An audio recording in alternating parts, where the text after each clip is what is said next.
बिस्मिल्लाहिर्रहमानिर्रहीम। नॉलेज की दुनिया के मुअज़्ज़िज़ नाज़रीन, आज के अपने इस सेशन में हम आपके लिए एक ऐसा वाक़या लेकर आए हैं जिसमें आप ये जान सकेंगे कि कैसे शैतान इंसान को अल्लाह के ज़िक्र से गाफिल करता है और वो कौन से ऐसे हथियार इस्तेमाल करता है, कौन से ऐसे टूल्स इस्तेमाल करता है कि जिसकी बदौलत इंसान अल्लाह के ज़िक्र से गाफिल हो जाता है। तो एक निहायत ही न्याज़मंद और अल्लाह का फर्मा बरदार बंदा, एक सूफ़ी अल्लाह के ज़िक्र में, याद इलाही में मशगूल रहा करता था।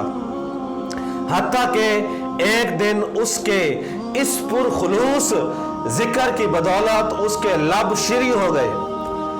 शैतान जो कि इंसान का खुला दुश्मन है, उसने जब ये देखा कि इंसान बंदा इलाही अल्लाह के ज़िक्र में मशगूल रहता है, अल्लाह के ज़िक्र में हर दम मसरूफ़ रहता है, तो उसने कहा कि इसको किसी तरह अल्लाह के ज़िक्र से गाफिल किया जाए।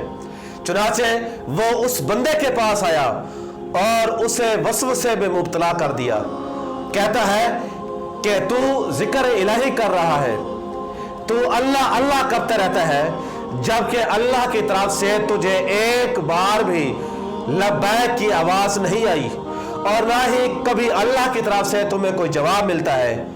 ये जो यक तरफा मोहब्बत की जो तुमने पैंगे बढ़ाई हुई है, इससे क्या फ़ायदा और इस बात की क्या दलील है कि अल्लाह के यहाँ तुम्हारा ज़िक्र कबूल होता है। जब तुम्हें कोई जवाब भी नहीं आता, जब तुम्हें कभी कोई उस उधर से कोई लब्बैक की आवाज़ भी नहीं आई, तो ये सारा ज़िक्र करना ये सिर्फ और सिर्फ वक्त ज़ाया करने के मुतरादिफ है। शैतान की इन पुरफरेब बातों से सूफ़ी ने ज़िक्र करना छोड़ दिया। शिकस्ता दिल होकर, टूटे हुए दिल के साथ और अफसुर्दा होकर वो सो गया। आँख सो गई लेकिन किस्मत जाग गई। ख्वाब के अंदर, आलम ख्वाब में देखा कि हज़रत खिज़र अलैहिस्सलाम ख्वाब के अंदर तशरीफ़ ले आए और फरमाया कि तुम्हारे लिए अल्लाह का पैगाम है, तुमने अल्लाह का ज़िक्र करना क्यों छोड़ दिया, अल्लाह के ज़िक्र से गफलत क्यों अख्तियार की, ऐ नेक बख्त तूने ज़िक्र इलाही करना क्यों छोड़ दिया, आखिर तू इस ज़िक्र से पशेमान क्यों हो गया।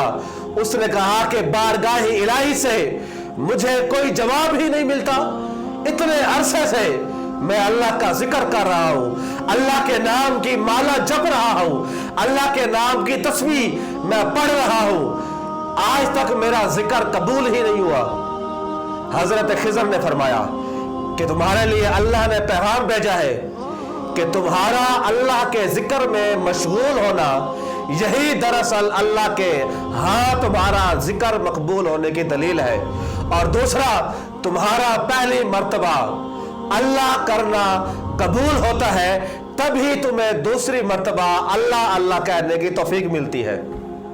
और तुम्हारे दिल के अंदर, तीसरी बात, तुम्हारे दिल के अंदर जो सोच और गुदास है, खुदा की मोहब्बत है और तड़प है, यही दरअसल अल्लाह के हाँ तुम्हारे ज़िक्र की कबूलियत की निशानी है। ऐ बंदे, मेरी मोहब्बत में तुम्हारी ये तदबीरें, तुम्हारी ये कोशिशें, तुम्हारी ये मेहनतें सब अल्लाह के जज्ब और कशिश का ही अक्स है। ऐ बंदे, मेरे दिल में तेरा खौफ, मेरे दिल में तेरा इश्क मेरा ही इनाम है और मेरी ही मेहरबानी से तुझे अल्लाह का ज़िक्र करना नसीब होता है और यही अल्लाह की पुकार करना दर हकीकत मेरा लब्बैक होना शामिल है।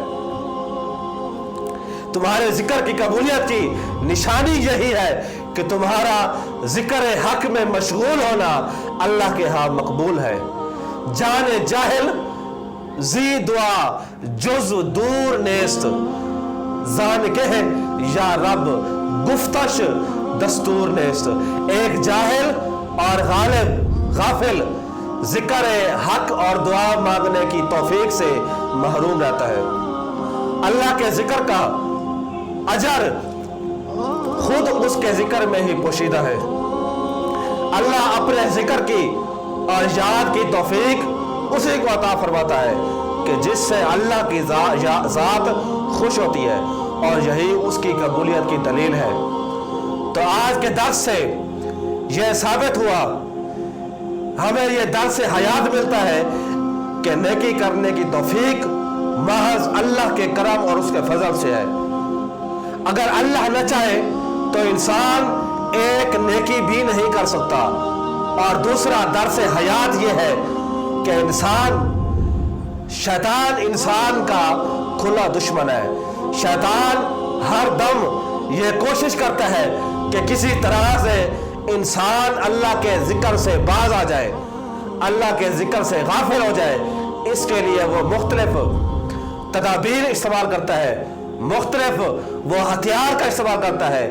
अगर हम चाहते हैं, अगर हमारी तमन्ना है कि अल्लाह के जिक्र से हम गाफिल हो, अल्लाह की याद हमारे दिल के अंदर बसी रहे, अल्लाह का जिक्र हमारे दिल के अंदर बसा रहे, तो उसका एक तरीका यह भी है कि जो बुजुर्ग है, जो अल्लाह वाले हैं, कि जिनसे शैतान दूर है, जिनसे शैतान मायूस हो गया है, उनके लड़ लग जाए और उनके दामन से वाबस्ता हो जाए।